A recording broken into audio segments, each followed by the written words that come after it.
So I hope you guys can see my screen. Thanks again, Sinead, for the introduction, and thank you everybody who is tuning in. It might be early, it might be late, I'm not sure, but it's a pleasure for me to tell you a little bit more about the whale sharks of Mafia Island. So thanks very much for clicking on it. I'll give you a little presentation.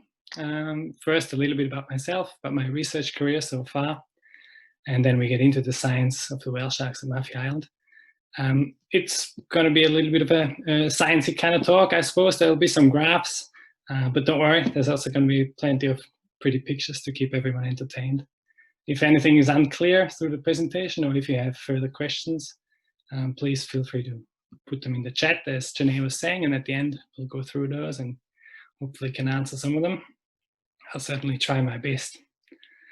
All right, so my name is Chris, and this is me when I was 14 in the late 90s, when I learned how to dive. And from the time I first put my head underwater in the ocean, I knew I was going to be a marine biologist. I wanted to work where other people go on holidays, and it's worked out pretty nicely so far for me. I went to the University of Queensland in Australia to study marine biology there. There's obviously kangaroos in Australia, but also underwater. It's pretty exciting. During my undergrad, I did some field work, for example, up on the Great Barrier Reef, also closer to Brisbane. Some cool things to see underwater, so that was good fun. My first research study was actually on parasites of fish, in particular some types of worms that lived in the digestive system of goldfishes. And I managed to describe a few new species, which was cool, and was published some years ago. But for my PhD, I thought I probably should pick something a bit more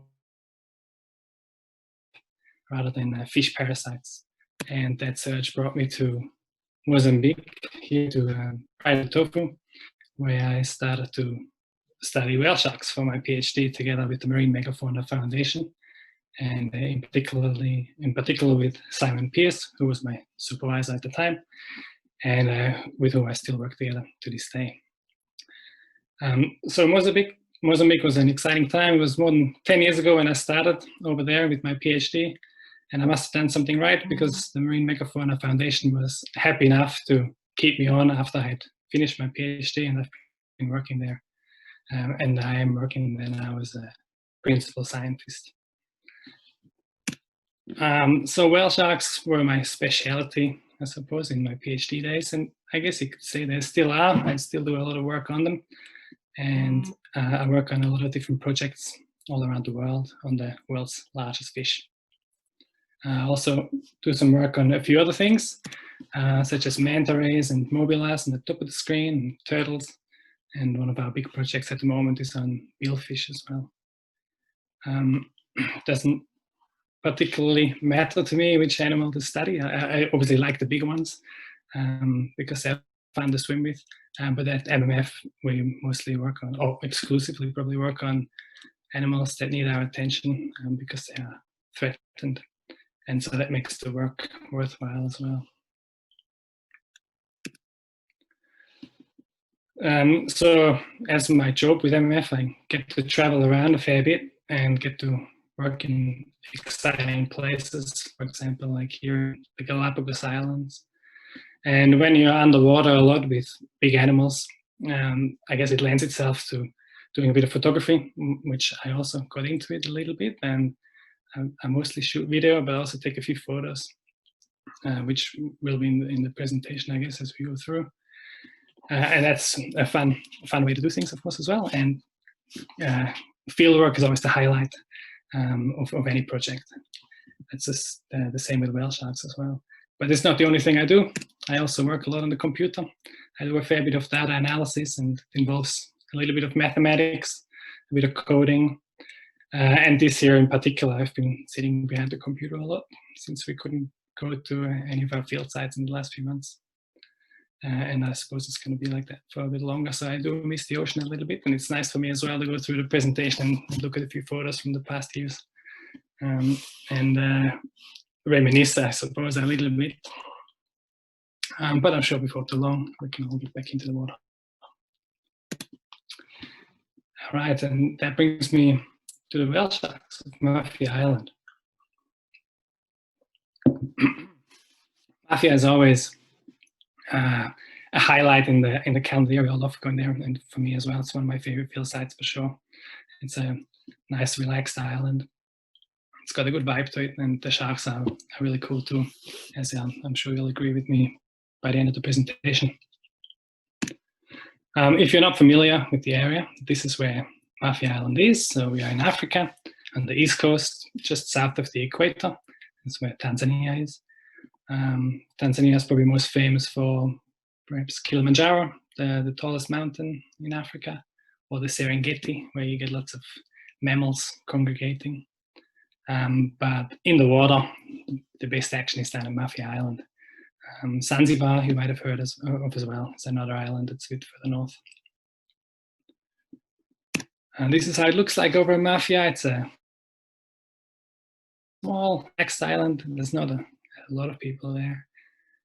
Coastal vegetation that you can see here. And on the offshore side, that is where the Indian Ocean hits the coast, you get really nice coral reefs. There's a marine park that's been protected for more than 2 decades. And it's a really nice place to go for a dive if you're ever in the area. It's really beautiful. Lots to see there. There's also some good muck diving where you can spot weird critters like seahorses and anglerfish and all that. And on the other side of the island, the inshore side, that's more towards the mainland of Tanzania. It's a bit more mangrovey, like here. You have seagrass lining the coastline as well. And out in the water, it's just kind of a sandy bottom. There's not much going on there in terms of coral, but that's where we find the sharks. So on a map, it looks like that. And it's just kind of a zoom in to Mafia Island. On the right-hand side, bottom right, is where those coral areas were. And on the left, top left, is where we find or look for the whale sharks and find them as well. And that sort of blue circle is roughly where we go look for them.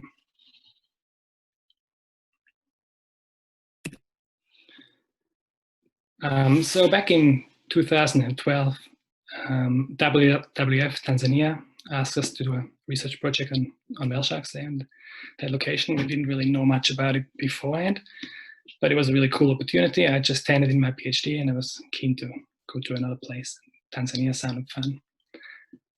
So we went up there, and I guess it's probably a good opportunity to thank the funders that have made this work possible. So WWF Tanzania was the original funder that started the project. And we've also had some good support from Aquafirma in the UK and from the Shark Foundation in Switzerland. And our Patreon supporters have been looking after us as well. And I'm sure there's a few others, but that's probably the main ones. And so we've been working on that project since 2012. We've been going back every year. We probably missed this year, but otherwise, we have been going there for quite a while and have learned quite a lot about the sharks. So it'll be good to show you some of those things that we've worked on.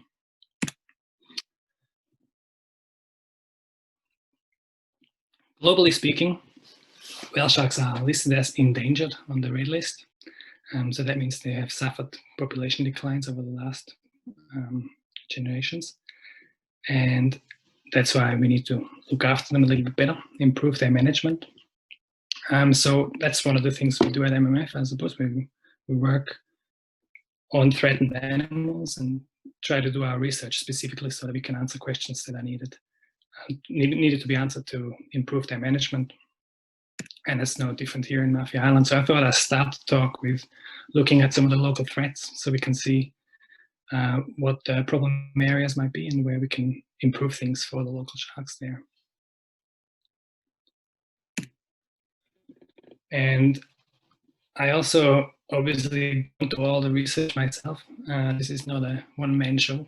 It's a collaboration, and everything I'm going to show you today has been done together with a team of people.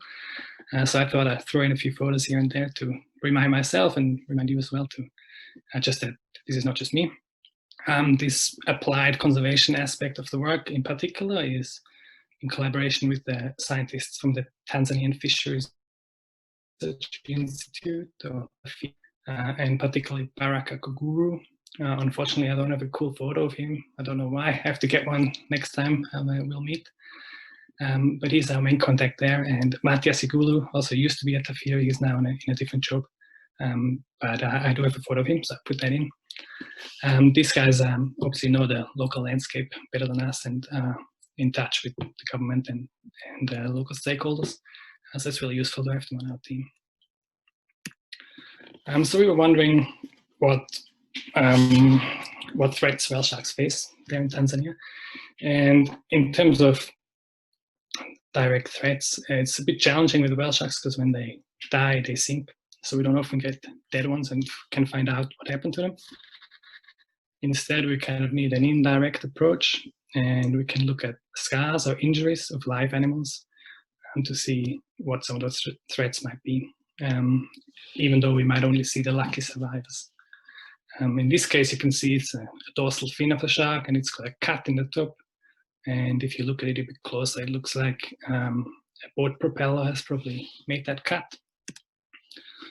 And so that would lead us to ask the question whether there might be specific areas around Mafia Island where boats should drive slower so that the sharks have a chance to swim away and they don't get hit by the boat propeller.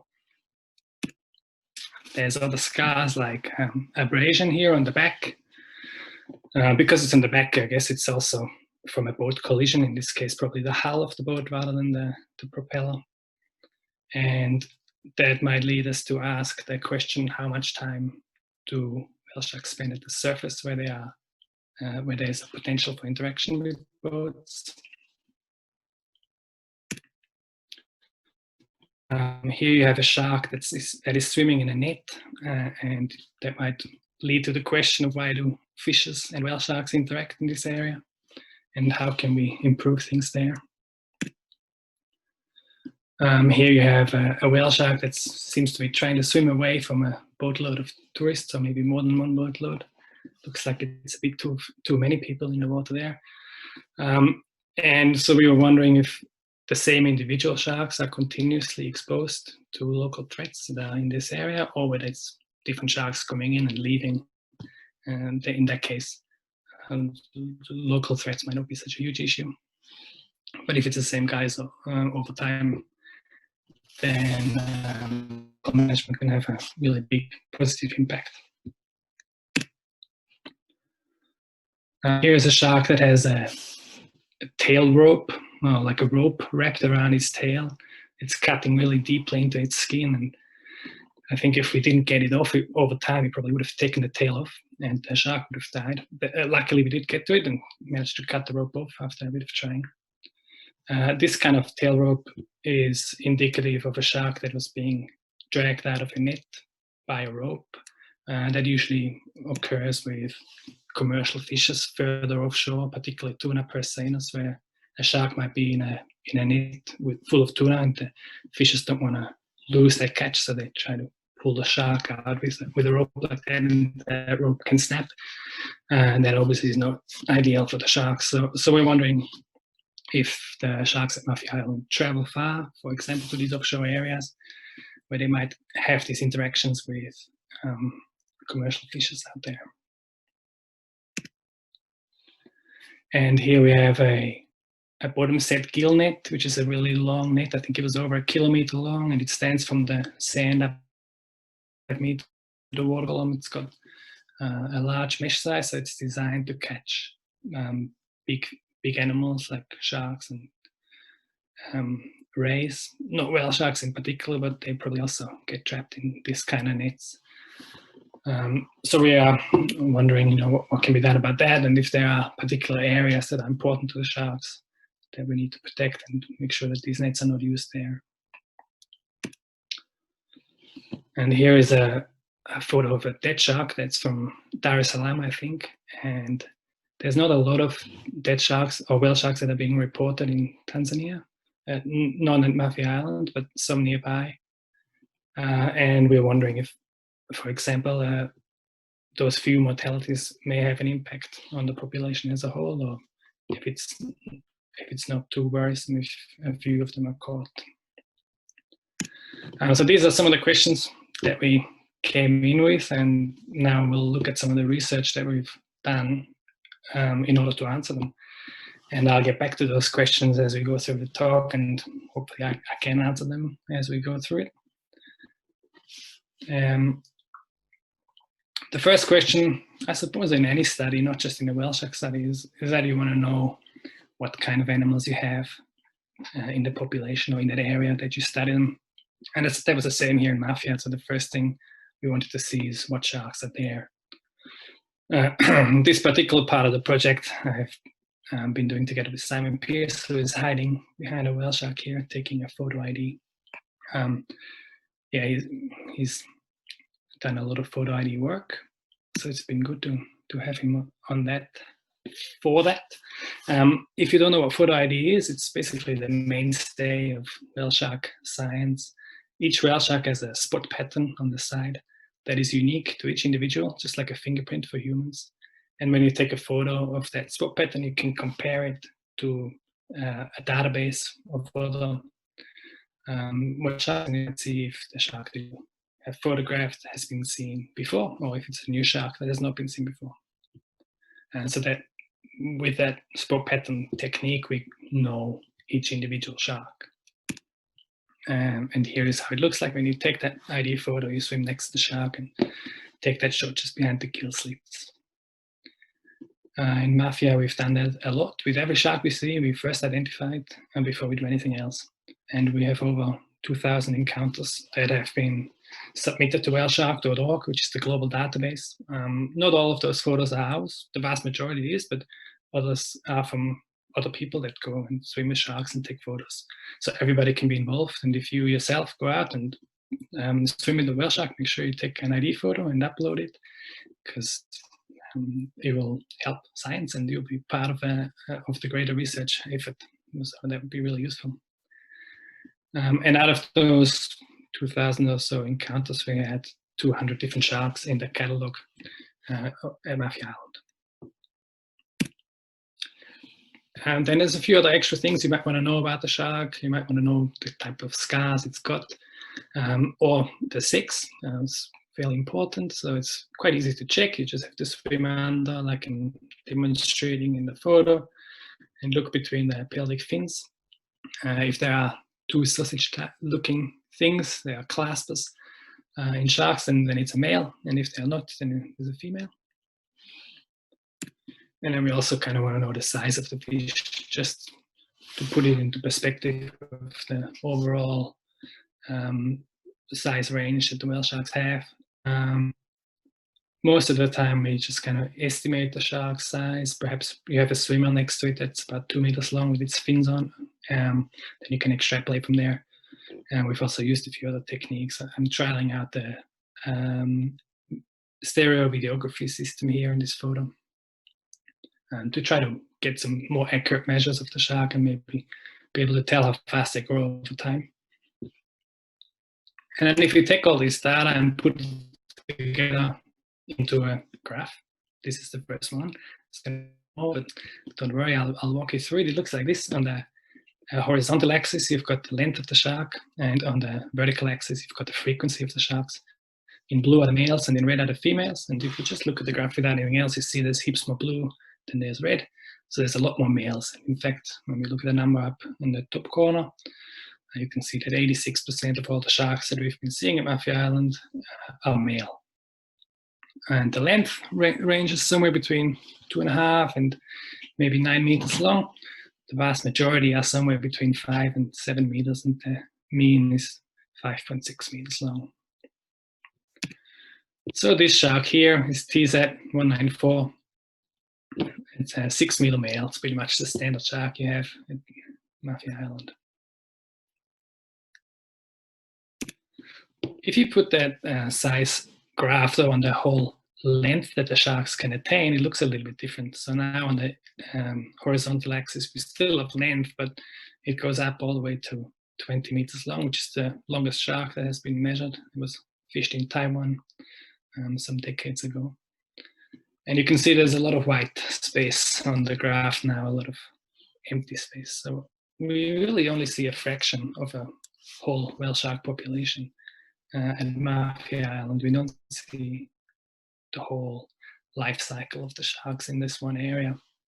And two particular groups are missing, and that's small juveniles and the newborn sharks that are less than 3 meters long.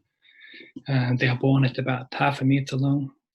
So we're missing these first few meters of body size, and then we're also missing the really big sharks.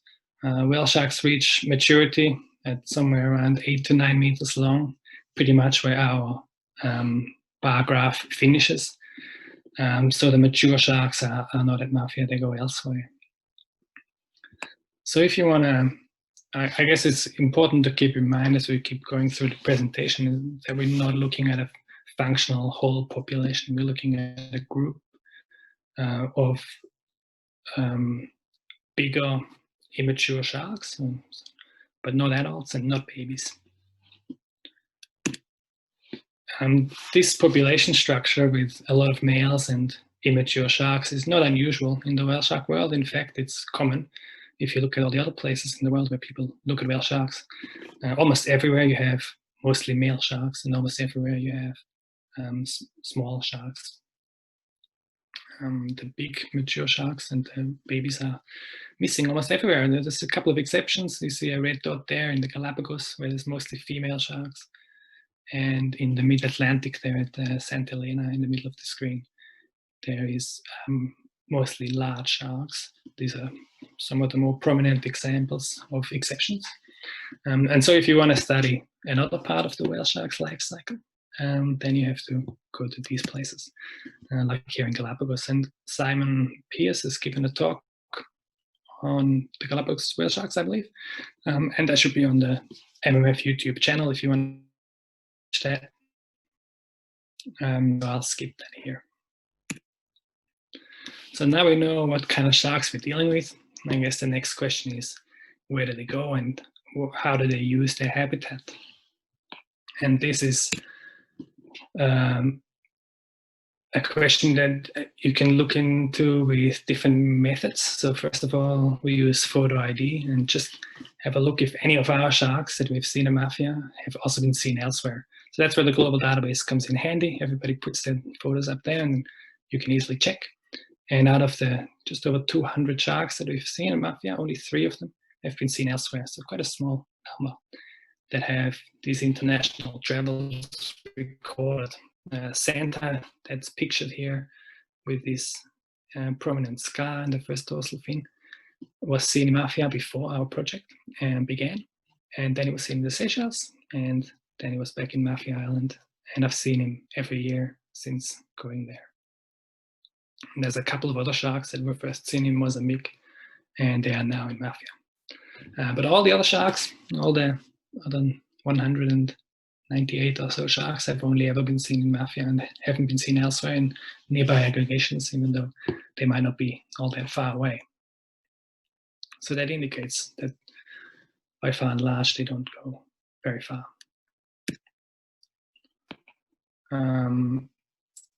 If you look at these sightings as well, it becomes more obvious that the shark really hang out a lot. This guy's 5-spot, very geniusly named with these prominent 5 spots in the side. He has been seen almost 70 times. So we see the same sharks over and over again. The average is 10 times for a shark in Tanzania, which is high and higher than in most other places. Here you have a discovery curve. So it's a graph where on the horizontal axis, you've got the number of encounters. So every time you see a shark, it adds 1 notch there. And on the vertical axis is the number of unique sharks. So if it's a new shark, it goes up 1. If it's not, it stays flat. And the color represents the different seasons. You don't have to worry about it too much, but you can see at the start of our work, we saw new sharks all the time. See the curve goes up. And after that, it's been fairly flat. And the flatness of the curve is, I guess, more demonstrated if we compare Tanzania with other aggregation sites nearby, in Mozambique in blue and in Madagascar in red. And you can see both of those other aggregations have a lot more different sharks coming through. Their discovery curve is much steeper. whereas the Tanzanian one in black is really flat. So that again shows you that we see the same sharks over and over again, and that could indicate that they probably not go very far, or if they do, at least they return a lot. And we wanted to look into this aspect a little bit in more detail with the sightings independent method. So far, when we use photo ID, we only have data when we go out on the boat and look for the sharks, which is only for a couple of months a year, and only during the daytime, and only for a few hours each day. So there's a lot of time that we're missing. And so we wanted to use a different approach, and these guys from Kaust in Saudi Arabia came with some cool acoustic telemetry equipment, JC and Fernando. And so we did this acoustic telemetry study, which works like this. You put a tag on a shark, and this tag emits a sound frequency, like a ping, that's unique to each tag. And that ping is picked up by a station that you put in the water. And we had an array of stations, I think about 20 of them throughout the bay. And whenever a whale shark would swim past the station, then the station would record which shark was there at what time, sort of within a 300 to 400 meter radius. And so with that, we could monitor the movement of the sharks continuously, as long as they were in the bay. If they left the bay, then we did not know where they were. We just knew that they were not there. We tagged 51 different sharks with 67 tags. So some of the sharks lost their tags, and then we put a new one on the same shark again. Overall, the sharks kept their tags for an average of a year. Some sharks had it on for longer. The longest was, I think, 4.5 years. And that was also the whole study period that we had. When you download the data, you get the information of where each shark was seen at what time.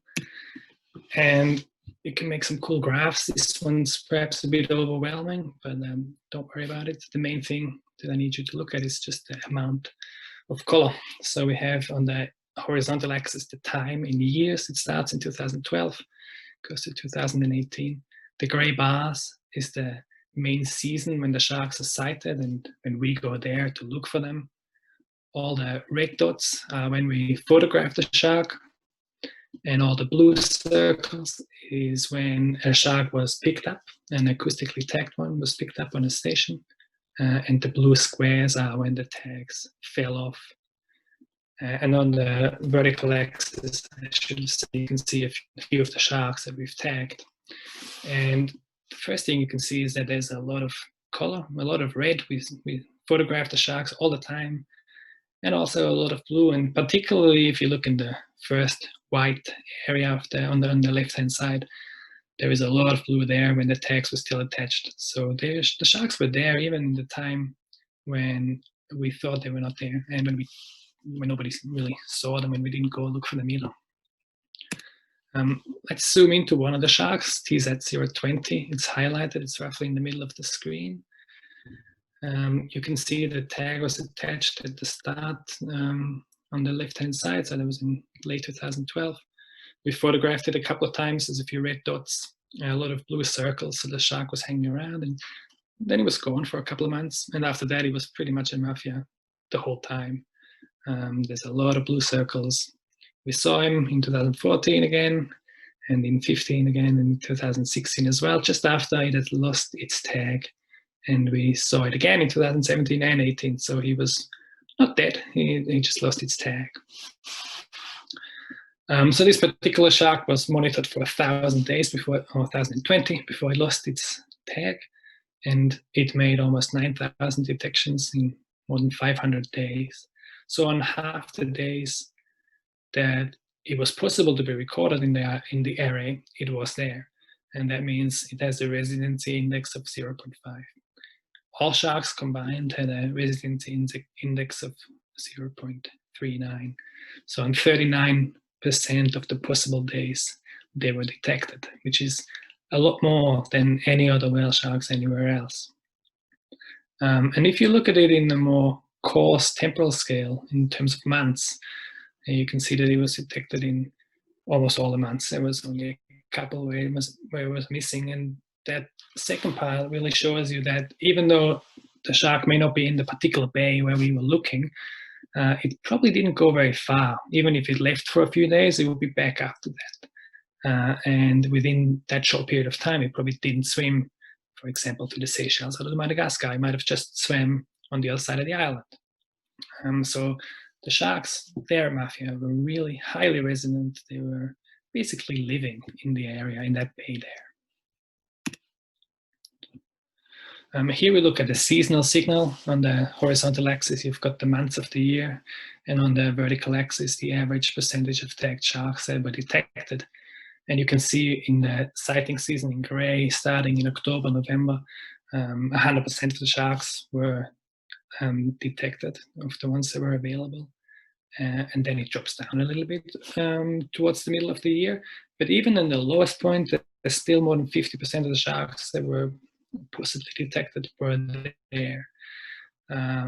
So again, showing that the sharks are there throughout the year, even though at a slightly lower level in some parts of the year, but they live in that area, which was very unusual when we first found out about it, and very different to most other places.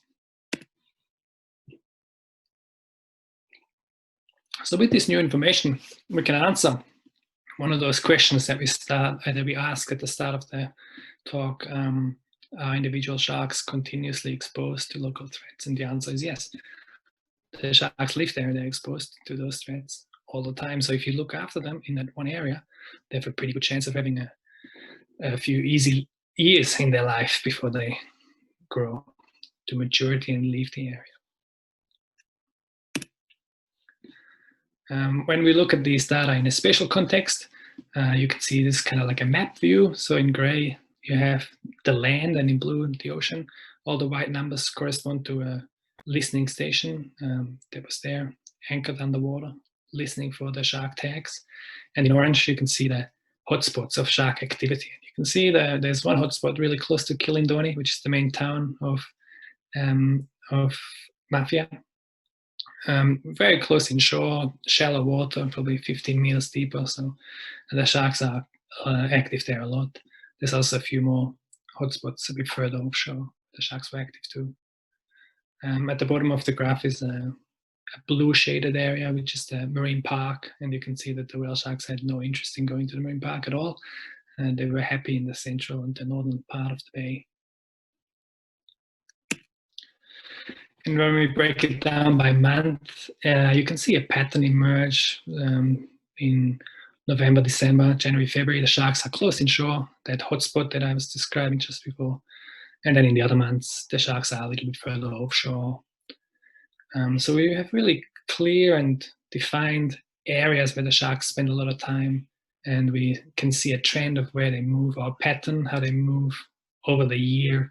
And this is a 5-year study, so this is really an overall trend that you can see that is very clear and should really help with some of the management questions that we had. So I think we also asked, are there areas where boats should drive slower, and which areas are most important to protect? And absolutely, there are areas where boats should drive slower. This inshore hotspot next to Kilindoni town is where all the boats come and go from. And it's right next to where the whale sharks hang out, particularly from October to February. And so there'll be the time when a go slow zone, for example, would do a lot of good, give the shark a chance to swim away if a boat approaches. And are some areas particularly important to protect? Also, the answer is yes, and we know which areas those are, where the sharks spend a lot of their time.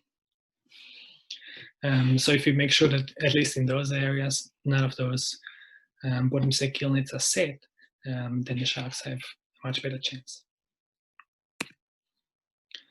And there's even another way of looking at this residency or the movement of the sharks, and that's a biochemical way. And Claire Preble is the master of that, and she's worked on that quite hard for her PhD.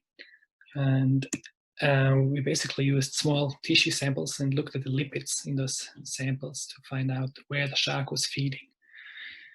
And in this graph, you can see results from different aggregation sites. In light green is Tanzania, and you can see the sharks from Tanzania were feeding in the area around Tanzania, and for example didn't go up to Qatar to feed where the Qatari sharks were feeding, and again showing that the sharks, even if they may leave the area for short periods of time, they don't appear to go very far, at least on a population level.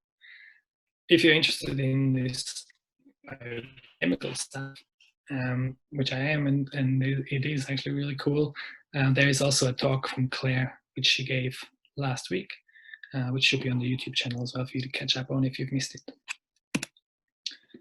And the other question we had was whether Mafia's whale sharks travel far, and even though we didn't tag them with GPS or satellite tags to see exactly where they went when they left the area, it seemed like we didn't have to, because they didn't leave the area very much, and if they did, they didn't go for very long, and they returned quickly to the area that we had in the water.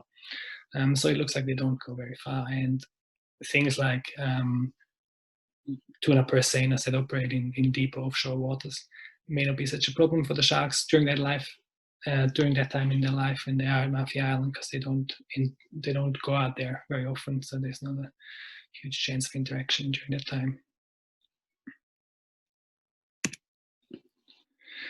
Okay, so now we know what kind of sharks are at Mafia, and we know that they hang out there a lot. So that obviously leads to the question, why is Mafia so popular? And the answer is very simple, and there's a lot of food.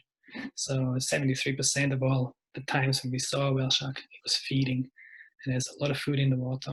And from the population structure part, we probably remember that we see mostly juvenile sharks, and they really have nothing in their mind except eating. They just want to feed and grow.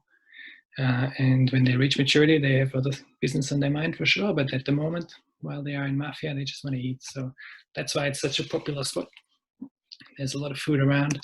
And I was interested in this aspect as well, of course, and I did a bit of work with Anthony Richardson. He's from the University of Queensland and from CSIRO in Australia. And among other things, he's a plankton expert. So with him, we had a look into the food of the sharks. And if you want to find out what an animal has eaten, traditionally, I suppose you would either kill it and look at the stomach, or maybe put a tube down its throat and get the stomach out so you can see exactly what was there. With a whale shark, you can't really do that. And it's not really feasible to push a tube down its throat, let alone to kill it for research. That would be crazy.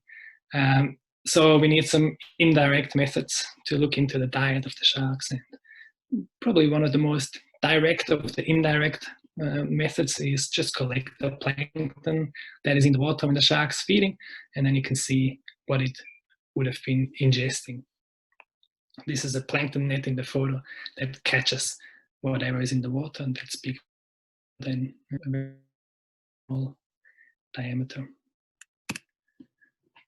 You can then go to the microscope and have a look at the particular prey type that was in the water when the shark was feeding. In these examples, we have a ketognath on the left, and the worm larvae in the middle, and the crab larvae on the right-hand side. In Mafia, whenever the shark was feeding, it was pretty much a monoculture of these suggested shrimps that are shown here in the pictures. They have long eye stalks, and if you look at the scale bars on the top picture, you can see that they are really large for plankton. They're more than 1 centimeter long, which is huge.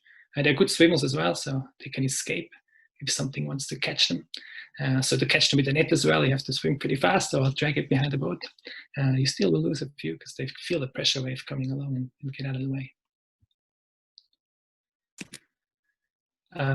So now we know what the sharks are eating there in Mafia, and we can compare that with other places. So in other aggregation sites, whale sharks eat fish eggs, some copepods or crab larvae.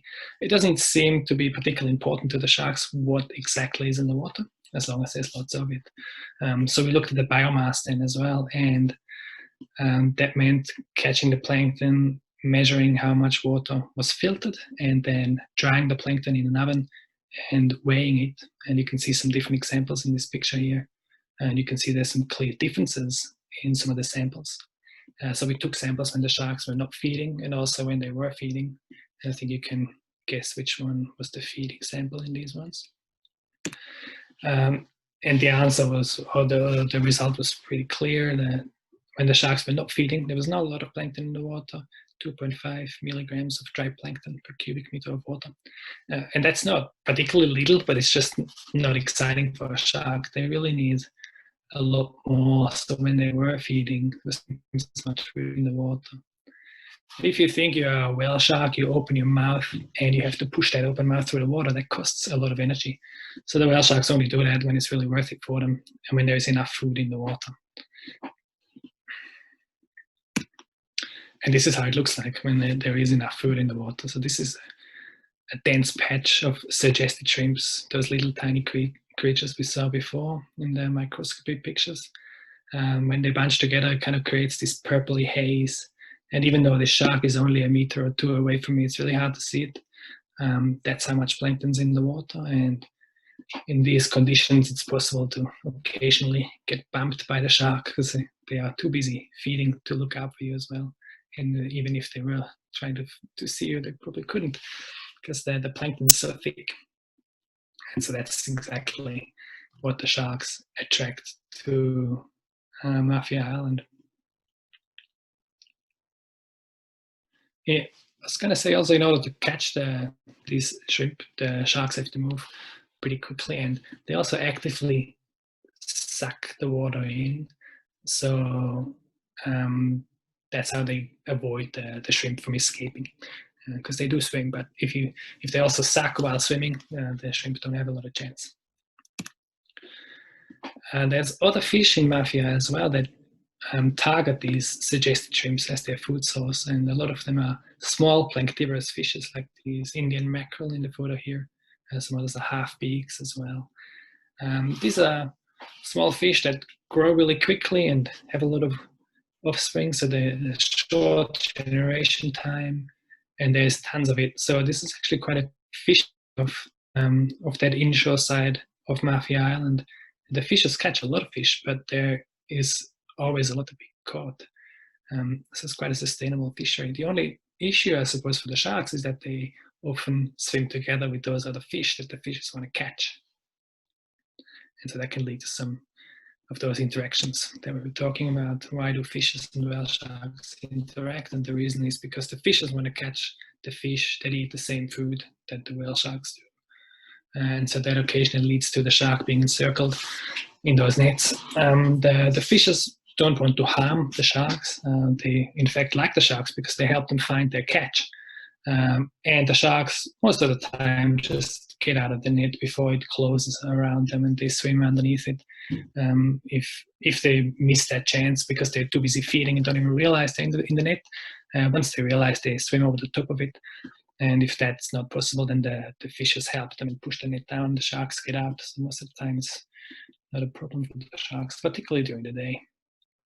During the night, it may be occasionally be a little bit more tricky because the fishes might not know that the shark is in the net until it sort of starts thrashing around, and it's more difficult to get it out. But they certainly do the best they can. As I said, because they do like the sharks and they have no intention of catching it.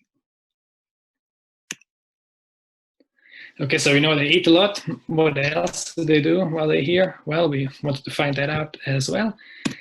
And there's some work I did with Jens Paulsen. He did his master's. Was from a German university, and he's not riding the shark in this photo. He's just putting on a tag. I'll show you the tag again in this photo from the other side. We use this 3D tag that is basically like an iPhone. It measures the shark's 3D position in the water many times a second. And from that, you can calculate exactly what the shark was doing, whether it was swimming up or down, whether it was turning, how fast it was accelerating, if the tail was moving a lot or not. And with this kind of high resolution data, we could determine the behavior that the shark had, and we categorized it in 1 of 5 different behaviors. And we had 5 days worth of data, I should say as well. Those tags only last about a day and then they fall off, which is good because there's a lot of data to analyze anyway, and you have to retrieve them. So you kind of want to catch the tag before the shark swims elsewhere. And so these 5 behaviors that we could determine were swimming at the surface, just cruising. The second one was doing a U-dive, so you would dive down to the bottom and swim along the bottom for a while and then come back up. The third one was a V-shaped dive, where we'd swim a little at the surface and then just quickly go down to the surface and to the bottom, come back up to the surface and continue up at the surface. So these are 2 types of search behavior where the sharks are looking for food. And then the fourth one would be surface feeding, where the shark is swimming at the surface, just like when it's surface cruising, but the difference is that it's swimming much faster and the tail is beating hard. So that's how you know its mouth is open. And the last one was a type of yo-yo diving, where the shark would dive down a few meters and then come up, push the shrimp against the surface, so it can't run away. So it has a good mouthful, a bit like lunch feeding in whales.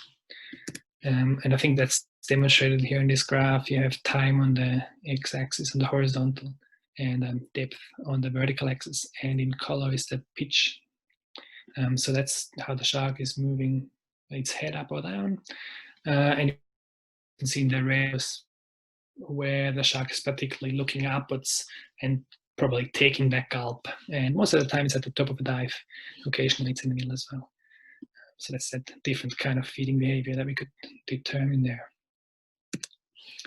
So you might recall that we asked ourselves, how much time do whale sharks spend at the surface, where they have a chance of getting this negative interaction with boats, potentially getting hit by boats. And we could answer that from these tags, of course. The sharks spent around 10 hours at the surface each day, and that's at the very top of the water. That's a lot of the time. So there's a lot of chance to get hit by boats. And even more so because they were also feeding a lot during that time. So 4.5 hours a day of feeding, a lot of it at the surface as well. When they're feeding, they really are not looking around. So if a boat comes, it's probably the best, the chance of getting hit because they're not aware. So yeah, it was really useful data that we could find, and really underlines the importance again of creating these go-slow zones and making sure that boat captains are aware that sharks drive around them. How many are there, of course, is also a question. We could count, of course, the individuals, which we have, but there's some other methods based on capture mark recapture modeling, and that's some work that I am doing at the moment with Steph Venables, who is also from MMF and has just finished her PhD at the University of Western Australia. She's a bit of a data ninja and knows a lot about capture mark recapture models, and we've been running some of those. So basically it works like this. You have a timeline, in our case from 2012 to 19, and you then look at the years when you saw one particular shark. In this case, we saw it in 2012 and 15 and 18. That then leads to a reciting history below in a binary code. It was either there or not, so 1 or 0. And if you do that for all the sharks, you have a whole lot of reciting histories that you can then run some models through it, which we did, and measure all sorts of population characteristics, such as the population size and the population trend, which we were interested in terms of conservation questions. So we did that, and we modeled just over 200 individuals. And you might remember we also photo identified 201 sharks. So the model only found a few more, which means there's not a lot of sharks that are unseen or hidden that we haven't seen yet. In other places, this number, the difference between the model estimate and the number of identified sharks would be much larger. Here it's not, because the sharks were seen again and again many times. So the model just kind of thought, well, there's not a lot of other sharks there that we have not seen. And just to compare with some other places, which is these numbers down there are not model estimates, they're just the number of sharks that were counted. So if you were to run some capture mark recapture models on those, the number would be much higher. But just to compare in Tanzania, we have really a small group of sharks. 200 sharks is not a lot. You really need to look after those that are there, because there's not a lot more. If you lose a few, it could have quite an impact. And of course, we also looked at that. So do a few mortalities in the region have an impact on cancer? So when we look at the population, it basically spits out one number. If it's 1, it means the population trend is stable. If it's less than 1, it's negative, so the sharks are decreasing. And if it's more than 1, it's increasing. And what we found is pretty much flat, a stable population trend, which I suppose if you look at it, it's a little bit disappointing. You're kind of hoping that the sharks are bouncing back from historical declines at this time, and particularly in Tanzania, where they have seemingly a really good habitat, lots of food, and a lot of the threats are, quite minor. If they get a collision with the boat, it might not be all that, not fatal for them at least. But it does show that even if you just have a handful of sharks that are being caught, can have quite a large impact on the population size as a whole. So you really have to look after each one of them. So in conclusion, to wrap it up, in Mafia Island we have a small group of whale sharks that is highly resident, much more than elsewhere. And the sharks hang out a lot in that area, which means local threats also play a large role in their life. So you really have to alleviate those as much as you can. We've got mostly juvenile males, like elsewhere. That's not unusual. It's a good feeding area. There is some conflict with boats and people that can be alleviated with some clear management strategies, which we have outlined in our research now. And overall, the whale sharks at Mafia are a great opportunity for the people of Mafia Island, because lots of people are coming now to see them in a sustainable way. It would be really good if the Mafians look after their sharks really well. Then there's no reason why this can't be a sustainable enterprise into the future. And with that, I thank you for your attention. I've been rambling a lot, so I'm looking forward to some questions. If you have more time to look into some of our work, you can check out our website, MarineMegaFaunaFoundation.org. And if you want to be part of our team, you can sign up on Patreon, which is a good way of being a bit more involved in our science. You get cool updates before everybody else, of course, so you know what we are up to at all times. Thank you.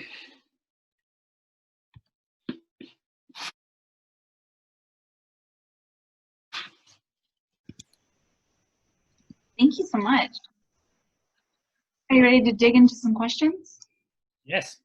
All right, the first question was, how big is the whale shark's mouth?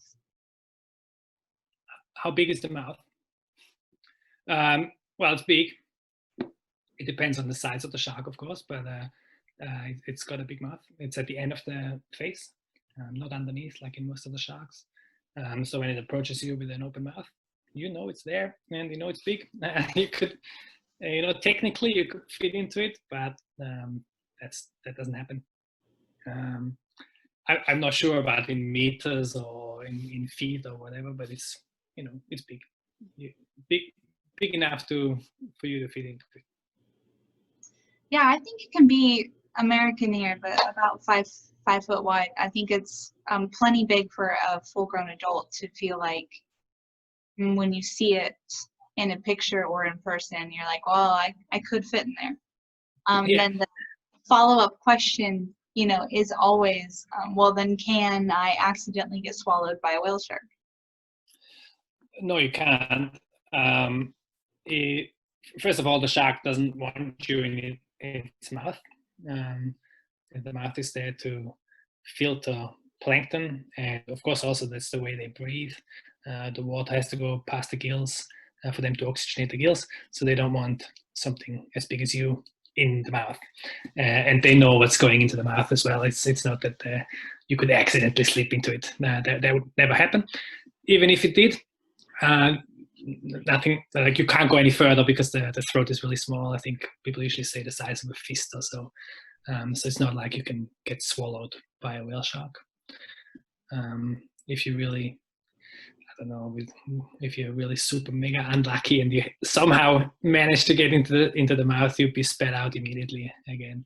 I've seen it before with things like a plastic bag, with which the shark accidentally got into its mouth and immediately stopped and spat it back out. So there's nothing to worry from that angle.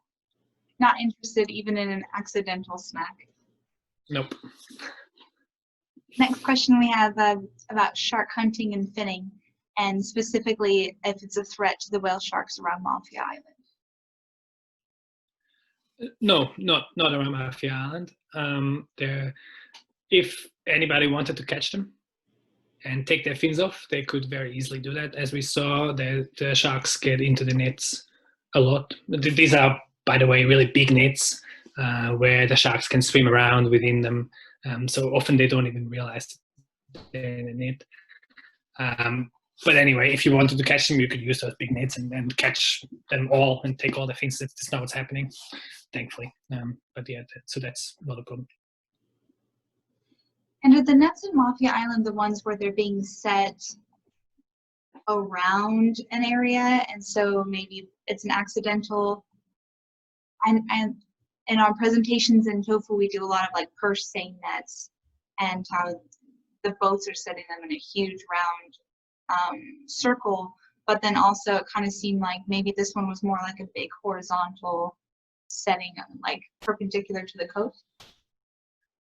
I think there's two different nets. So there's this ring net, which is the most commonly used, where they encircle a school of fish in order to catch that school of fish, and the shark is with the school, so it's also in the net, and then it's let out easily. There's really small mesh size, so the shark doesn't really get entangled in it. It might get a little abrasion on the fins if it swims against it, but it can't get entangled. The other thing we saw also in the presentation was this vertical net that span 1 kilometer long, and that's probably the gill nets that you're talking about. We've seen them in the last couple of seasons, and they are certainly worrying us because they can harm the shark, and they were set in the area where we saw the sharks. So that's why we made this recommendation to not have those nets anymore, and particularly not there in the area where the sharks hang out a lot. And then just whale sharks entanglement, you were talking about how they need to be opening their mouth and getting water over their gills. So in case someone's not familiar with it, whale sharks, they can't stay still, they'll die. They can probably do better than most of the sharks, but not forever. But they can actively pump water over their gills. That's how they feed as well. Like I was describing, they would suck water in, so they can do that. And they probably have a better chance than most of the sharks. But if they are entangled in a net, then they will die. Nobody gets them out. Yeah. Victoria asks us a question, and then almost as soon as she asked it, you touched on it a bit, but she was thinking, are there recorded pregnant females out there? Because you were really talking about juvenile males and immature ones. Yeah, that's right. So in Tanzania, we don't see any pregnant females, but we do see them in the Galapagos, which is why this is an important area for us to study them, because it's a different part of the life cycle that we can look at there, but not in Mafia. And then the analysis where you had the graphs, and then you even broke it down into like a month by month. You were showing, how the whale sharks really stay in this particular area.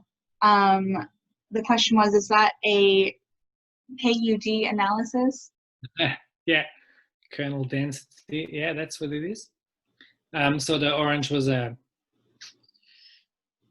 should know it, probably 95%, and the yellow was 50%. But yeah, just a KUD analysis, but kind of like a hotspot analysis to see where most of the action was at. Yeah.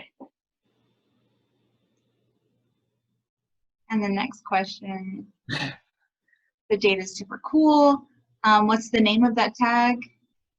That was an open source tag. It was not a CAT scam. or a daily diary, which is from National Geographic, which are doing the same thing but for more money. It was I don't know if it was a brand or anything. I think it was just Jens. Actually, it was I think it was our friend Jake who built the tags. But anyway, yeah, it's basically the same as a CATS tag, but just it was open source, homemade sort of version. Do you know which populations the mafia whale sharks are being recruited from? No, that's a good question. And as I said, I think we don't know where the little ones are at all. We probably even by now know more about the pregnant females, or the ones that at least appear to be pregnant, the big females, than the really little ones. There's only a handful of data points that we have from where little whale sharks, like smaller than a meter, say, have ever been seen, and they are far and few between. So we have no idea where they come from. Presumably, the adults have to mate somewhere, presumably somewhere in the open ocean, because it's not happening in the coastal aggregation sites. So those juveniles are probably also somewhere out there. And once they reach maybe 3 or so meters, they come towards those coastal aggregations and hang out there. But I think some of the genetic work that's underway might shed some light into this, but I don't have the results just yet. Maureen asks a question that I actually wrote down myself. She's talking about if there's evidence of materials such as plastic getting to the digestive system, and is there a way to analyze that? And I actually did one of these talks with Elitsa, who was doing the similar plankton tow, but for little plastics. And I was wondering if during your plankton tow, if you guys also picked up plastics and documented that as well, like microplastics. No, we didn't, and I think we also, I mean, we didn't record it, but mostly because we didn't find any. It's quite a different situation to Indonesia, where Ellie is doing some of that work. So is there any evidence of it? I think indirectly, you can say that there's quite a good chance that microplastics are ending up in the whale shark's digestive system. Not for Mafia specifically, but we did some work with Ellie in Indonesia in a different feeding site for whale sharks. Although her work was focused on mantas, where she found some of the plastic even in the poo of the manta. So it's definitely gone through it. With the whale sharks, we don't have that particular part of evidence yet, but there was a lot of plastic in the water where the sharks were feeding them, so there's a fairly good chance that that is a problem, particularly in some areas of the world. In Mafia we haven't analyzed it yet, but I feel like there's not a lot of visual pollution per se, but that's not to say that there's not microplastics in the water, so we will have to look into that in more detail for Mafia specifically. But elsewhere certainly has been shown that it's an issue. And if anyone's really like, hey, that plastic manta ray study sounds really cool, you can check out our video. It's posted online where she talks all about that, and it is really cool. Next question. Have the management recommendations been presented to the Mafia District Council? If so, what was their response? Yeah, good question from Lindsay. The paper with that spatial work from the acoustic telemetry has only just come out, and we have started conversations, but I have not a reply to share yet. I mean, I don't have one yet, otherwise I would share it. But that's in progress, and our collaborators, Tanzanian collaborators from Tafiri and from WWF, are leading on that front with the discussion with the local district commission. So yeah, hopefully that'll be taken on board soon, and I'd be happy to provide more if more questions come from their side.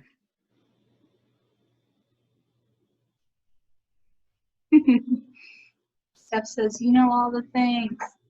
Do you have a lot of interactions with the fishers and Mafia, and what's their general attitude towards the sharks, and potentially altering the way that they fish in order to protect them? Yeah, so we have as a team good contact with the fishers. They were involved in some aspects of our work. For example, they got GPS units to record every time they see a shark, so we could get a bit of an idea of where the sharks might be when they're outside the area, because the fishers go much further than we do. So yeah, and I think, as I mentioned, the fishers like the sharks, and they help them find the catch, and so that's a good relationship, I suppose, in a way. In terms of the fishers altering their behavior to help the sharks more, I think it's probably a financial question, because of course they will want to catch their fish as their livelihood, and as the fishery is a big part of the mafia economy. So there's certainly chance to make that happen, but I should mention that the tourists that come to swim with the shark pay a conservation fee that goes to the local authorities. Unfortunately, at the moment, it just kind of goes into a black hole. But if it were to be used, for example, to compensate fishers to not fish in a particular area during a particular time, for example, those hotspots that we identified during a certain time when the sharks hang out there a lot, then I think there'd be a good chance for something to happen. But as this question, this is all pretty new information, and it will probably take a bit of time to settle in and make sure all the relevant authorities understand and get a good copy of the results, and then I think there's a good chance for it, but it's not happening at the moment. But it's exciting. It's like we're right here in the moment with you. Like, you have the data and we're in the middle of it. And we'll see what happens. Hopefully good things. Is there an international whale shark data network to share the sightings? Yes, there is. It's whaleshark.org. The website is the global database where everybody uploads their photos and does the matching between the sharks. So that's how you find out if one of your sharks has been seen in another place where you might not work yourself. And everybody is welcome to join. Whenever you go and see a whale shark, you can snap a picture and upload it. You don't have to be a scientist. You just have to upload your data, and the scientists behind the scenes then do the matching for you. And it's actually a really cool way to get into whale shark science yourself, because every time the shark that you have seen is seen again, you get an updated email and saying, oh, your shark's been seen again, it's a mafia again. If you do it with a mafia shark, you've got a really good chance of getting lots of emails, because the sharks are seen all the time. So that's a cool way to be involved, and certainly encourage everyone to do that. And whaleshark.org is also like incredibly user-friendly. It's just an upload of a photo, and they have all the instructions right there for you. So if you have any pictures of whale sharks from any of your adventures around the world, definitely give that website a look.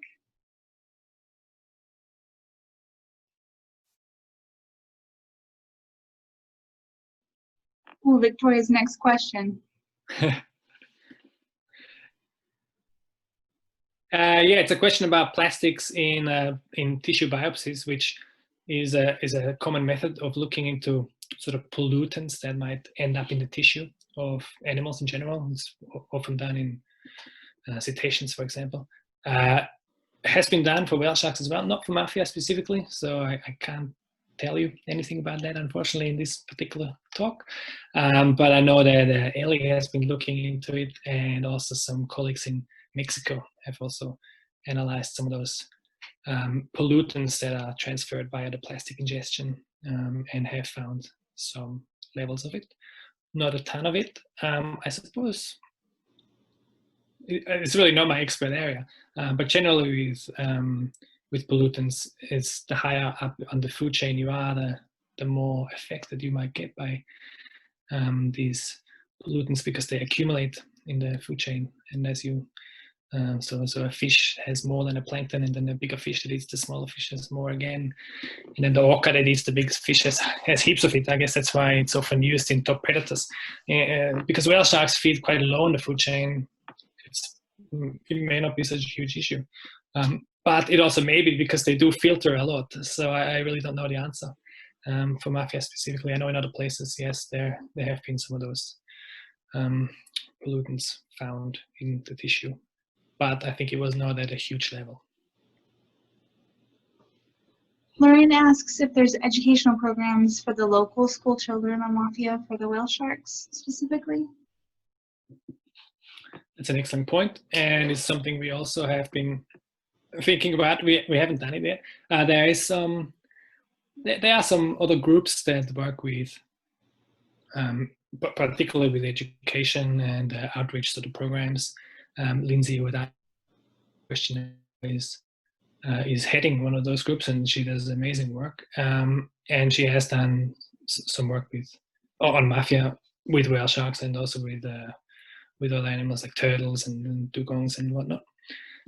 So that is happening. I personally haven't led those projects, but we have been thinking about expanding it and looking for some money to do so, because it's certainly important. And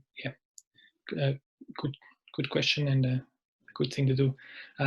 If you're looking for a good example of educational activities in the marine world, of course, MMF is doing fantastic work down in Mozambique, where we have a more year-round presence. So it's potentially a little bit harder in Tanzania for us personally to do it, but we're certainly happy to support any efforts. Yeah, we're really lucky here in Tofu, Mozambique. Here in Tofu, I'm still there. This is what the background's about. Yeah. In Tofu, with having been the start of the foundation since 2009 and having a big presence in the community for a long time now, we've got a great team of local Mozambicans who work very closely with many different local schools, and they develop a conservation curriculum, and they teach all the kids, from very young about loving the ocean, essentially. And then they even do complimentary swimming lessons so that you're not, afraid of the ocean. You can go out and see everything you learned and do it in a safe way that's not going to be a threat to any kids. And it's been really successful. And it even kind of like overflowed into sort of a young adult marine biology themed club, and even graduates from that club go into marine conservation as adults. So we've been able to see the ripple effect of really instilling that conservation seed in the young community members and watching it grow. So, but we're lucky, like I said, to have like a more permanent base there, and having been there for over a decade.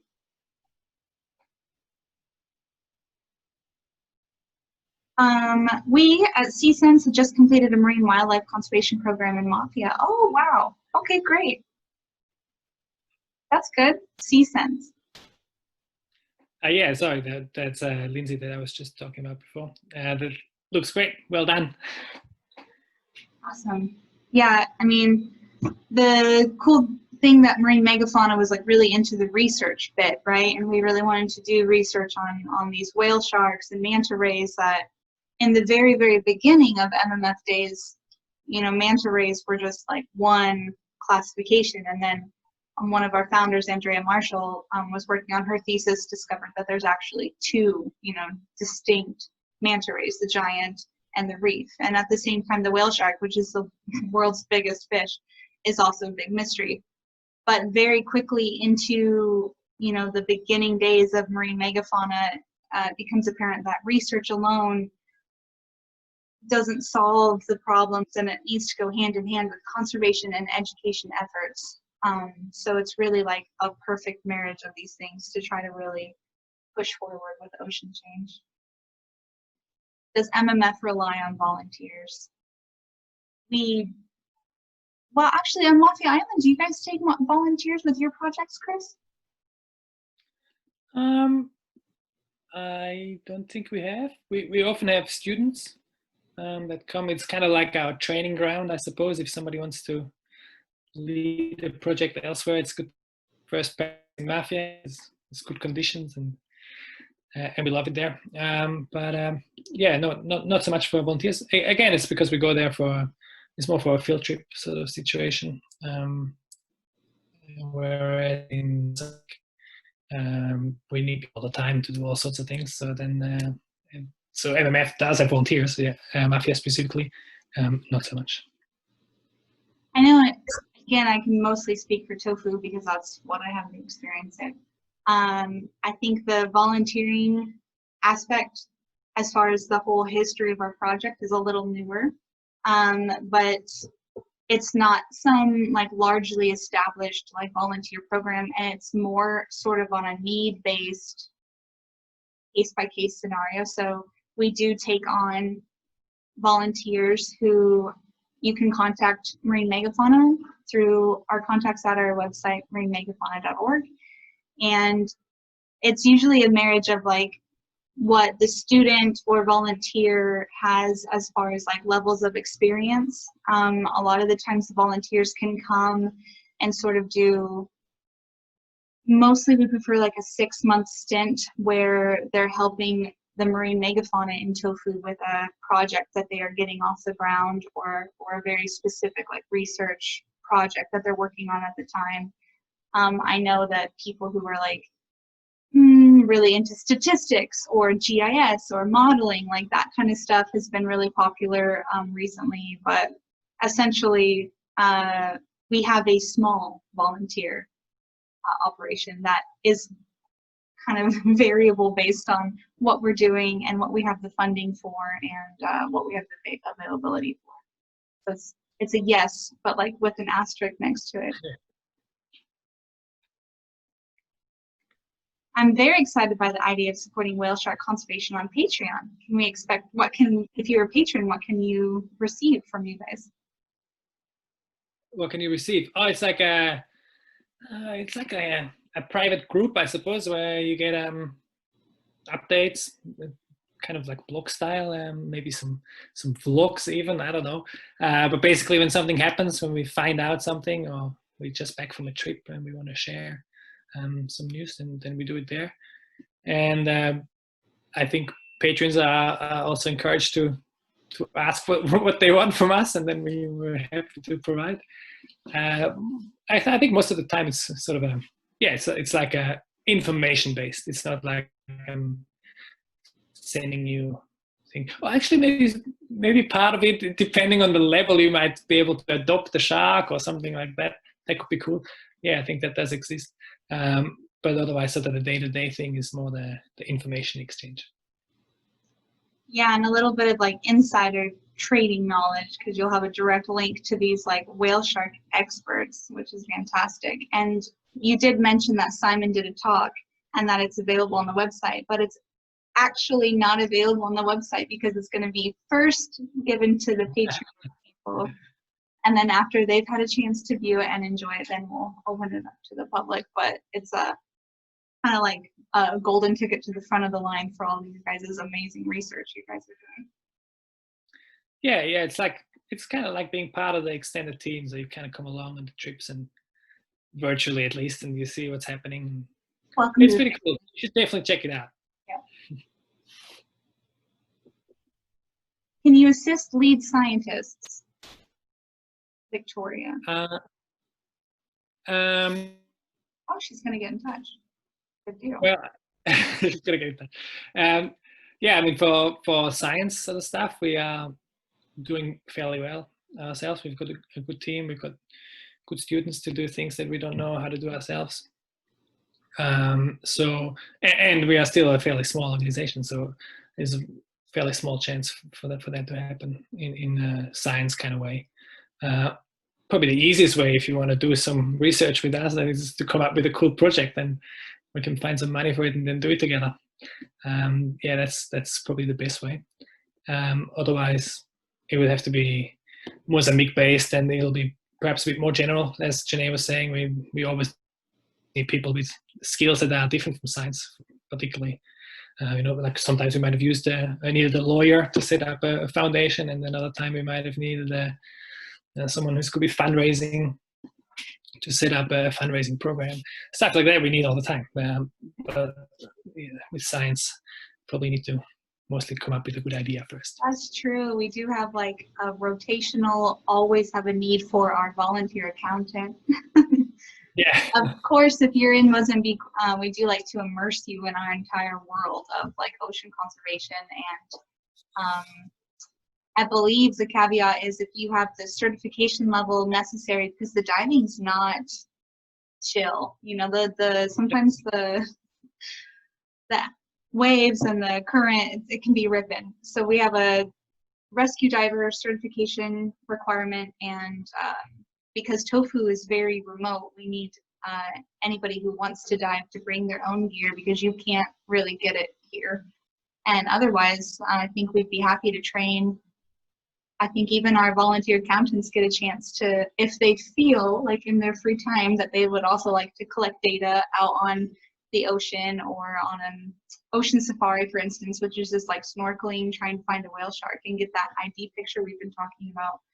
We're all for it. So definitely. If you need an illustrated design work, awesome. Yeah, and it's kind of hard because we're a global organization, right? So I can only talk to you really about tofu Mozambique. That's my niche, and then Chris is all about the world really, but also this presentation especially about mafia. But on marinemegafauna.org, those emails do go to our global database, and then they get like sorted to where they need to go. So definitely check it out and get in contact with us if you're super interested. It's always great to have, you know, people willing to work towards this awesome goal of ocean conservation together. I had written down a couple of questions on this note on my phone. I just want to make sure I had some questions for you, Chris. And yeah, everybody asked my questions, so we're good. We're all covered. All right. Is there data for climate change effect on whale sharks yet that you know of? For climate change, I mean, data are there. If there are correlations that have been established, it's a different question. Something that I was thinking a lot about during my PhD, when I was looking at whale sharks in Mozambique, which is a western boundary current, which means basically it's on the east coast of a continent, and the current runs from the equator towards the pole. And those western boundary currents are the marine systems that are changing the most dramatic due to climate change at the moment. And so I also wonder if the sharks' distribution might change. And you would imagine being a whale shark eating plankton, and plankton being directly influenced by environmental parameters, such as temperature. You know, if the temperature gets warmer, you might have different species of plankton. Or, for example, if the productivity of the ocean in the one particular spot changes or moves towards the poles, as it happens at the moment, then you would imagine the plankton moves with it, and the one that feeds on plankton is probably one to respond fairly quickly. So I always thought of whale sharks as they could be quite a good indicator species for climate change, because they are so low in the food chain and might respond very quickly to changes that are environmentally driven, whereas other things like top predators might not be as much, because they can eat their prey, which is where the effect of the changing physics takes much longer to take hold. So is always an interesting question to consider, but I guess going back to the start, not having found a correlation just yet. There's some work being done on the distribution of whale sharks as well, and whether they have a particular preference for particular temperatures and whatnot. And so you can do some habitat modeling to see where the sharks might hang out and how that might change depending on the different scenarios that the climate change scientists predict. And that can show some changes in the distribution, and we would expect there's some changes to happen for sure. When we found fewer and fewer whale sharks in Mozambique during my PhD, I thought that it's quite possible that they are shifting their distribution. Even if it's just a little bit down the coast, we wouldn't know, because we're only looking at this one spot, and the whale sharks don't care where their feeding spot is. If it's if it moves towards the poles, then they go towards the poles. So yeah, it's a very good question. A long answer, I'm sorry, and I don't even have a proper answer for it. But it's certainly some work that people have been considering. No definitive answer found just yet. With whale sharks being able to find the plankton abundance, and you saying that when you did your plankton toes on feeding versus non-feeding, So they're obviously, you know, able to tell if it's worth it for them if there's enough plankton. And then your graphs about the whale sharks being kind of like more populated in December, January. Is there something happening in Mafia is there like a plankton bloom around that time, some kind of annual event to make the whale sharks stick around like longer in that one spot? Well, yeah, I mean, there's food during that time when we go and look for them during those sort of October to February time. It's not to say that there's no food during the other times. It might just be in a different place. So Mafia specifically is probably, you know, not as directly influenced from climate change, coming back to the story from Mozambique, because its productivity comes largely from a river that brings in nutrients. And so there's a large river delta on the opposite side of Mafia on the mainland of Tanzania, and a lot of nutrients coming from there. And then it's just a question of where the plankton is where the sharks are. So there's probably plankton in the area all the time. But during those specific months when we see them, we have the northwest monsoon blowing, the Kaskazi, and that pushes the plankton towards Mafia, or at least so we speculate. We haven't specifically tested it, but it seems fairly reasonable to assume that the wind kind of pushes the productivity and the plankton into the bay, and that's why we see them during that time. And then other times when they're not there as much, they might be for the just a little bit offshore, maybe on the other side of the bay when the wind blows the other way. Right. I think this is coming to a close to our questions. If we want to keep up with you, Chris, I know you have your personal website, chrisrohner.com. And what about, you talked a little about the underwater photography. What's your Insta handles? We can also follow you on Instagram. Oh, I presume it's Chris Rohner. I'm not sure. You'll probably find me. Yeah, Chris Rohner most likely. Yeah, you can get in touch. Obviously, no snazzy like whale shark king. No, that would go to Simon, I'm sure. Okay. But yeah, I mean, there's lots of good whale shark photos out there. Lots of interesting scientists that, particularly from MMF, that are good photographers, such as Simon and Claire. It's true. You guys take amazing photos. Every time I need to make a post about anything, I just go to either one of your pages and I'm just like bombarded with awesome underwater photography. And it comes with a dosage of research science as well, so that's always useful. It's a fun perk. All right, thank you everybody who tuned in, and thank you, Chris, so much for your time and your presentation. It was really cool learning what you do. Yeah, thanks. Thanks everyone for your questions as well. It's been really good. All right, everybody. Thanks so much. Stay safe.